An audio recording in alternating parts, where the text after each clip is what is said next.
Welcome, guys, back to the Grateful Living podcast. Today, I'm thankful to have Allie McIntosh with me today.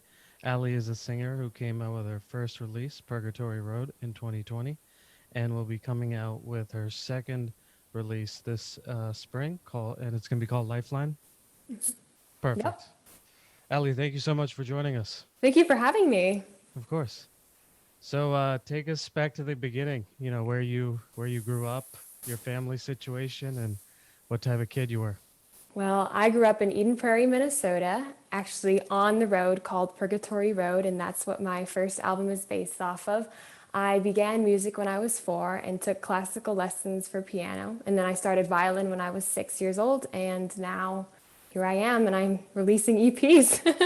Yeah, yeah.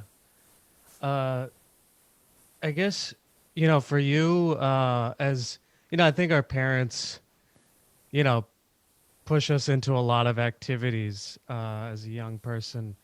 What was it about music? What was it about the violin and piano? Because I think a lot of people um, don't end up doing those activities later on in their life. What was it about music that kept you? What did you like about playing piano or playing violin, things of that nature?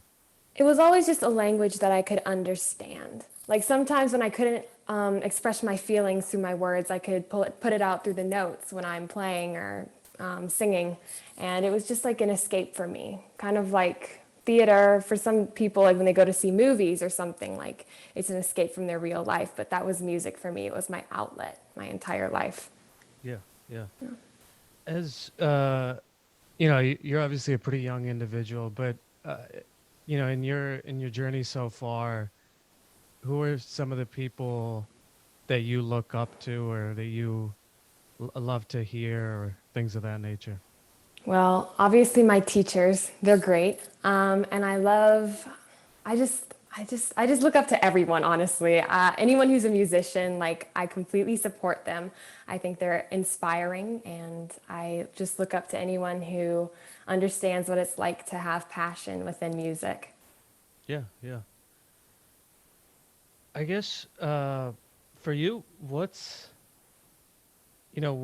did the process of I play, because I think a lot of people play instruments or sing. When did it become, let me now release my first EP? What was the incentive there? Because I think a lot of people have a fear of putting themselves out there like that. It can be nerve wracking, for your friends at school or people you don't even know listening to your, Yeah. your stories and you're talking about love songs and things like that. Yeah, well, actually, when I started first writing pop music, I was in 7th grade and I had been bullied and I needed something to do to help cope with that. So I started writing poetry and then transformed those poems into songs. And then I realized that I loved doing that. So then throughout 8th grade, 9th grade, and now sophomore year, I've been writing songs and lyrics, and some are about love, some are about other things. The first EP just happens to be about love, but I do Yeah. write about other things as well. Yeah. So For you, what's your music process like? Do you do, the writing first and then you add the production based on, or how does that work? So after 7th grade, I actually switched over and started doing the music first. And what I do really is I'm walking around the house and then a random tune comes into my head. Sometimes I could be at a family dinner. Like I have voice memos on my phone of like you can hear the dinner in the background, like you can hear the restaurant, and it's Yeah. just like me singing the tune that came into my head. So I have the tune and then I like develop it more, critique it, tweak it, and then I put words to it and make sure that the chord progressions go along nicely, and then there we go. Yeah, yeah. I guess do you I don't know, would you how would you describe your would you consider your music or a certain genre, or do you think it's a collaboration of several things coming together? Um, I would say I would say the faster songs are more on the pop side, and the slower ones kind of have a ballad feel. And the one from my next EP kind of has an R&B feel almost. So I'd say it kind of runs the gamut, but I just Yeah. like experimenting with different things. So, Yeah. With Purgatory Road, as I said, there are several love songs in it. I guess for your fans out there, you know, what do you hope they take out of, you know, the I EP? just I think that I think love's a complicated thing. Like it makes people upset, it makes people do insane things, and I mean, honestly, your feelings are valid. So like honestly, even if you're young, you're old, like it doesn't matter. Like you have feelings for people and that's valid. So I think that's really what it's about. Like expressing your feelings and not being ashamed of them because it's just a chemical reaction going on. So Yeah, yeah. Has it been interesting, like going to school after, maybe some guy that you know actually is the person you're talking about, or? well, that's true. Some guy I know is the person I'm talking about. Um, I don't think it's weird though, because I don't think anyone really knows.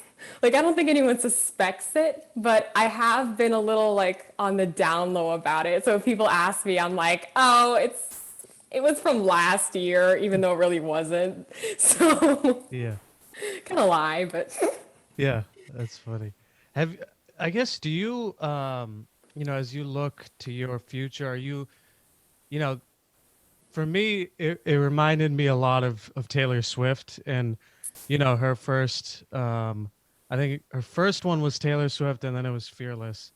It reminded me a lot of that. I mean, are you trying to emulate yourself, you know, based on, a career you've seen before? I don't really think so. I honestly just write what comes to me and what feels right with the song. Like some melodies just sound like they should be love songs and others don't. So it really depends on that, but no, I don't really think I'm trying to copy anybody. I don't know. I think Yeah, yeah, not copy, but I yeah. think just Just be like inspired. Yeah. yeah. I don't think so. I Okay. don't know. I mean, obviously Taylor Swift is a great, like I think she's fantastic. Like she's very inspiring and amazing musician. But no, I don't really see myself as like influenced by her. Okay. Yeah.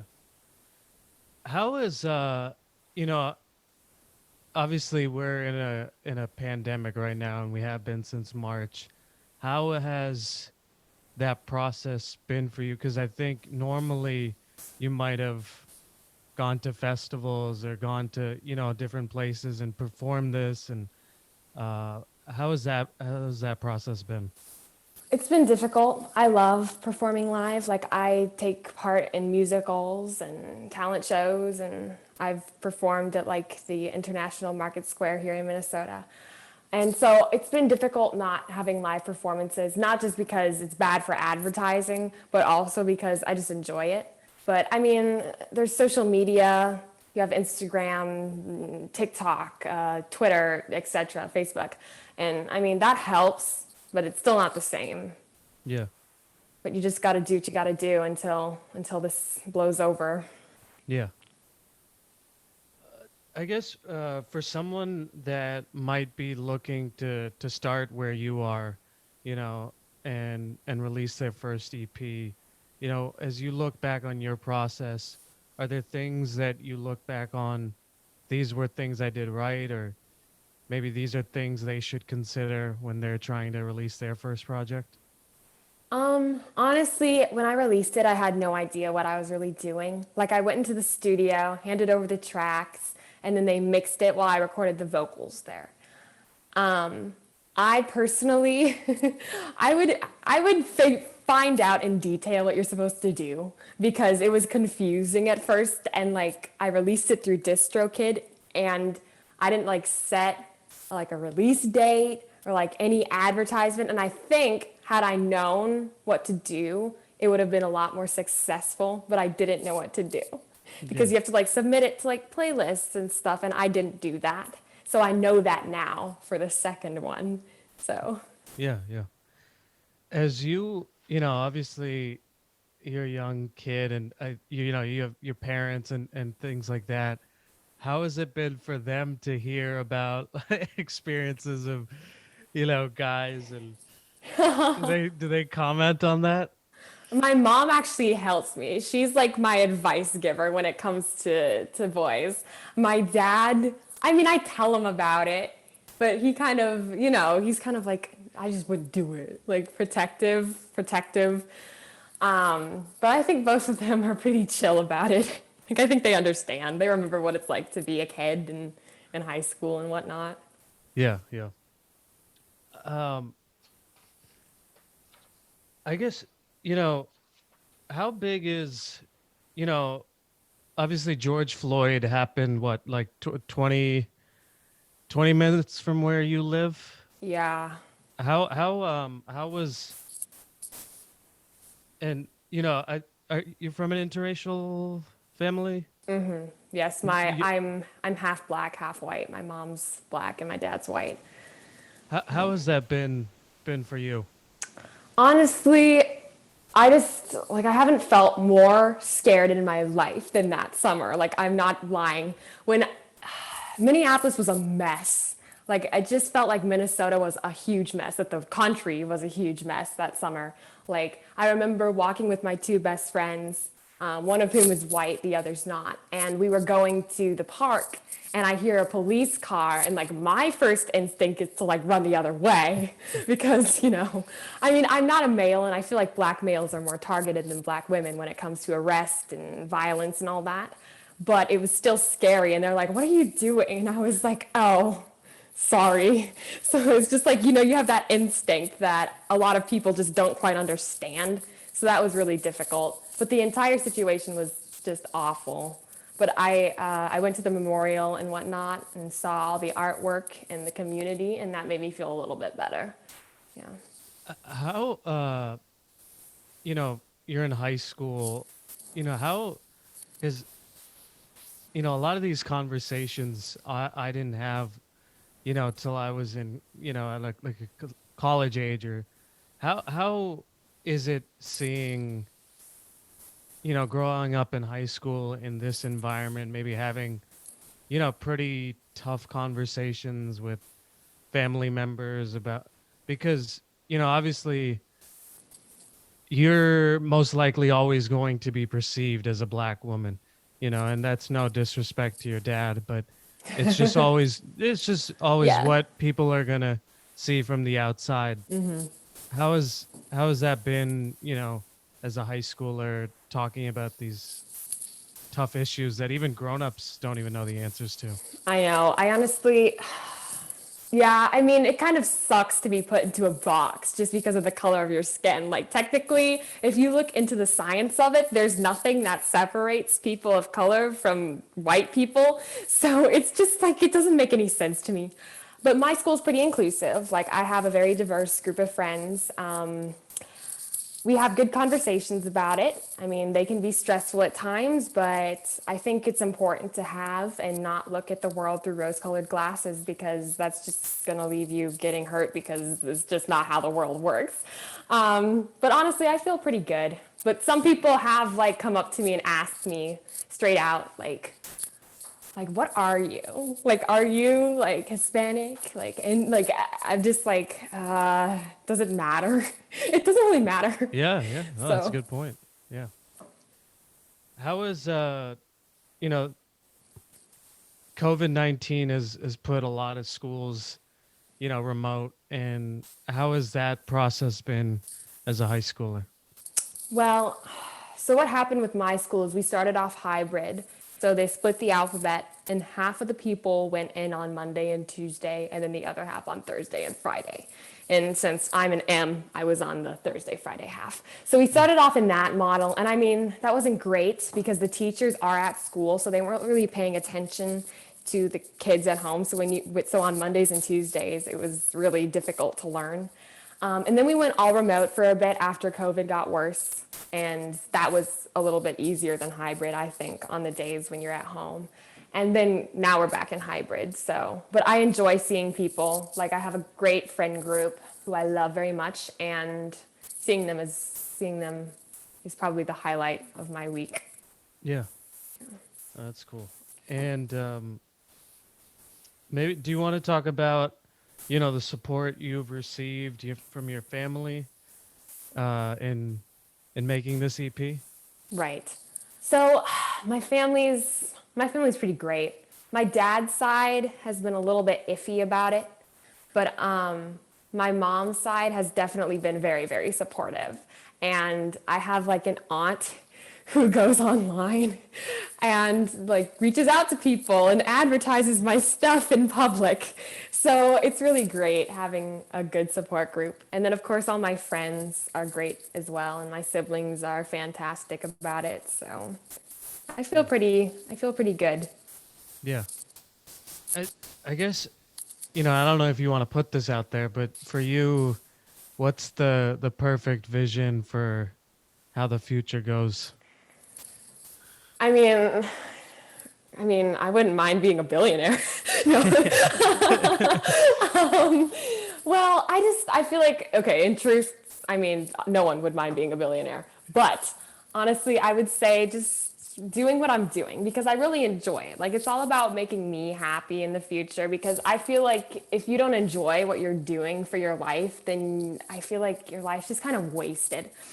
Because, you only, well, YOLO. So I'll just do what I love and keep making music and keep writing songs and hanging out and staying safe during COVID. And we'll see where the road takes us, but I think I'm ready to face it head on. Yeah. Does performing for big audiences scare you? It could be a little bit nerve wracking, but I think that's for everybody because you want to do really well. But it's not that bad for me since I've been performing in front of audiences since I was like 4 years old, doing my first few piano recitals. So Yeah. I'm pretty used to it. I grew up performing, but singing's easier for me than actually instruments because my voice just when I grab the microphone, like it just feels correct, like I'm in the right place in the right time. So I'm not that scared of performing. No. Yeah. No, that's awesome. Is the writing therapeutic for you?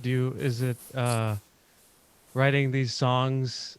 How do you is it I mean cuz I almost think like a lot of poets talk about how if they wouldn't write it, it almost would be worse because they're not, expressing these feelings for themselves. Is that the same way you look at it? Yep, definitely. When I'm writing songs, like there's one song from my next EP, and I just sound really angry on it.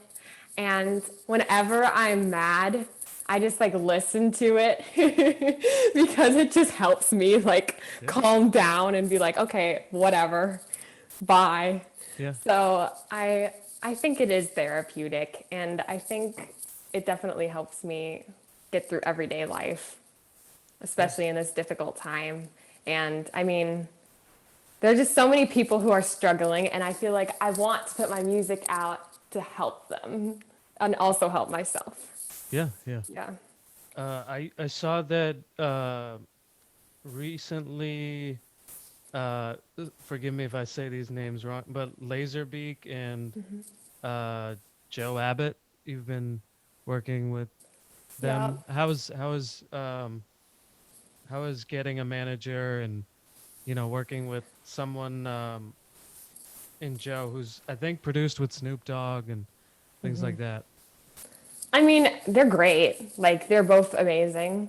Lazerbeak is my manager, and we have like weekly calls, and we talk about music. We talk about the social media aspects of being a singer songwriter. So that's obviously helpful because without him, again, I would have no idea what I'm doing. And Joe at the studio is fantastic because he actually is the one who put me in contact with Lazerbeak after my first album. So he's pretty great as well. And, I feel like they're very supportive of me and they're really nice. Yeah. So, great How people. how are you so fearless and because a lot of these are pretty vulnerable songs. How did you get over that you might be walking down the street. It's, someone that knows you is like, oh, I know stuff about her personal, love life, you know? Yeah, honestly, I think only like my family and like a few of my close friends really know about what the songs are about. So it's pretty nice and they don't really say anything. They don't say anything. They keep their mouths shut. Like I trust them to keep their mouths shut. So I'm not really as afraid of it. The problem would be if the guy knows it's about him. Because, well, I don't, I think he might, but I don't honestly know. But I'm not that afraid of letting my feelings be known. I mean, it can be scary, but it's just like, whatever. Like, you have to think, is it better to get rejected or is it better to put your feelings out there and maybe something wonderful happen? So you have to just run through the rationality of it. And, Yeah. yeah. Yeah. How, do you want to talk a little bit about Lifeline and what, your fans can look forward to with that? Yes. So I think Lifeline is more diverse, I would say. I think the fast songs in that one actually sound like really fast and they're more produced as well. So, like bigger beats, bigger drums, bigger bass, everything like that. Um, and then there's a couple more intimate ones. Lifeline is one of them, and I think that's the R&B one, so it's named after that song. Um, and then there's another one at the end of the album that's pretty intimate. Um, but yeah, I think there's a couple on there that are just like bangers, as Lazerbeak would say. Yeah. Yeah. That's awesome. How has I'm sure that you had been writing, years before you started releasing music. Has it been interesting now to like, because now it's almost like, not that you have a job, but like, you are making songs, and do you find yourself now like always observing like every feeling or everything that, Not really, honestly. I sometimes I go through periods of time that I like to call writing hiatuses. And that's frustrating because it's like I cannot come up with a melody to save my life, but I can't force it. Like if I force it, then it won't happen. But if I don't force it, then it will happen. So you just have to, I don't know, I just try to go through the motions and feel what I'm feeling genuinely because that's how I've always done it. So there's no point in changing up the strat now, I say. yeah, So. I guess, um, there's a certain amount of this where, the stuff that you're talking about, you have to be pretty observant, about your own feelings or even about, the world and things like that. Yeah. Where does that empathy, you know, come from for you? Well, I mean, I don't know. I just like to try and be the best person I can be. So, I go through the motions of my feelings, cope with them, get over them, highlight them. And then for the world, I mean, all you have to do is have sympathy and empathy for other people because they deserve that. Like the world doesn't revolve around you. That's kind of a pun because one of the songs on my next EP is called Revolve. But anywho, I just say you just have to think about other people, put yourself in other people's shoes, and feel their pain with them, commiserate, and maybe you can write something about that. And who knows, maybe they'll hear it and then it'll make them feel better. Yeah. Yeah. Has it been hard managing school, managing being, your social life, and then also, producing these songs? Um, Honestly, I like to say I do three things: go to school, make music, and sleep and eat. Okay, so four things. Yeah. Um, but that's like my entire life. So I wouldn't say that it's difficult for me to manage it because that's just what I've always done. So I just keep doing it. And, I might not have time to do any other things, but I sometimes I'll do other things like volunteer or watch all the seasons of Game of Thrones. Yeah. Yeah. Yeah. Is there, you know, obviously, again, you're very young, but is there anybody that you would love to collaborate with? Ariana Grande. Yeah, yeah, I think she's great. Like, I love her voice. I think she has great range. And I feel like it'd be fun to sing high notes with her. yeah. Yeah. No, that'd be incredible. Um, I guess for you, what's the most fun part of singing and music, and what's the hardest part? Um, the best part is when you finish producing and demoing your song and you hear it like all put together for the first time. Like nothing can beat that feeling, especially if it's a good song. If it's a bad song, then it's a terrible feeling. But if it's a good song and you know it and you just like have it and you're like, this is so good and you're so excited about it, that's like the best feeling. The hardest thing would probably be when it takes so incredibly long to lay everything down and you're just sitting in your basement for 6 hours straight, just demoing this song. And it's just frustrating. But then it gets better after when you hear the final product. But it can be like difficult because you have to sift through like thousands of instruments and then pick out each individual one. And that can be really tedious. And I'm kind of an impatient person. So Yeah, it's not good for me. yeah, yeah.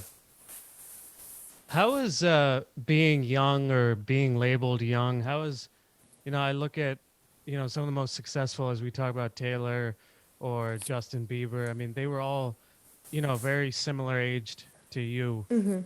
But I'm sure you've gotten, oh, she's too young to be putting out music like this, or what does she know about the world, or things of that nature. How has that label uh been for you managing that?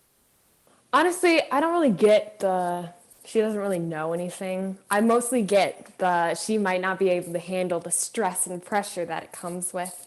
However, I found that I deal with like haters well because sometimes I get like hate messages on Facebook or something, and they make me laugh because it's just so sad. Like, why do you need to use like your time to just make somebody else feel bad? Because it's just like this just doesn't add up.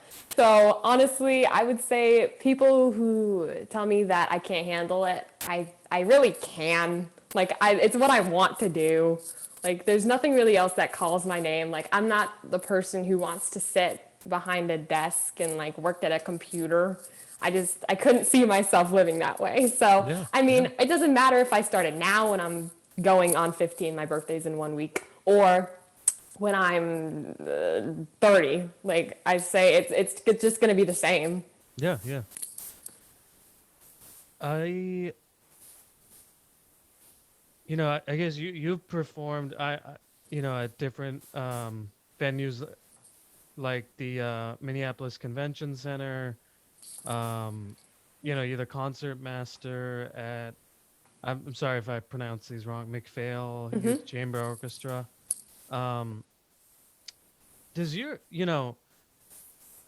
has been being introduced and playing several different instruments helped you in the production process? Definitely. Piano is definitely the most useful because when you're laying down tracks, you usually use a like a MIDI piano or like a board to actually do it, but I use my piano. That's definitely helped me. Violins helped me. I mean, obviously I featured it in one of my songs and I played it in a couple of the ones on the EP as well, on the second one. But they definitely help me. Like I would not be able to do what I'm doing without either of them, I Yeah. think. Yeah. We talked about quite a bit. Was there something that you wanted to talk about that we didn't? I don't really think so. I think that's pretty much the gist of it. Yeah, yeah, yeah. Yeah, if you want to say anything else of, what your fans can look forward to in the future, feel I free to. mean, I'm gonna release it, the Yeah. next EP, and then I think what we're gonna do is 2 singles and then the full thing. So I mean, March, April-ish will probably come out. Cool. The first couple singles, and then I think I might shoot like a music video up like in a secluded area where like the stars are bright and whatnot, and there's a nice lake. My brother actually lives up there, so I think I might go visit him and shoot a video there or something. So, but I'm not completely sure what this is going to be yet, but I Yeah. think it's going to be good. Yeah. So I'm looking forward to it. Awesome. Awesome. Well, Ali, I just want to thank you and acknowledge you. I think it's awesome to, for me, I have the opposite reaction when I see, young people doing their, going after their dreams. I actually love it, and I think that it's awesome, and putting yourself out there is so brave, and obviously the music is amazing. Thank I you. love the, you get right into it, man. Like you have a way of like drawing the audience right into the emotion of the motion of the moment, or what you're singing about. So just want to wish you the best as you go forward. Thank you, and to you. Thank you.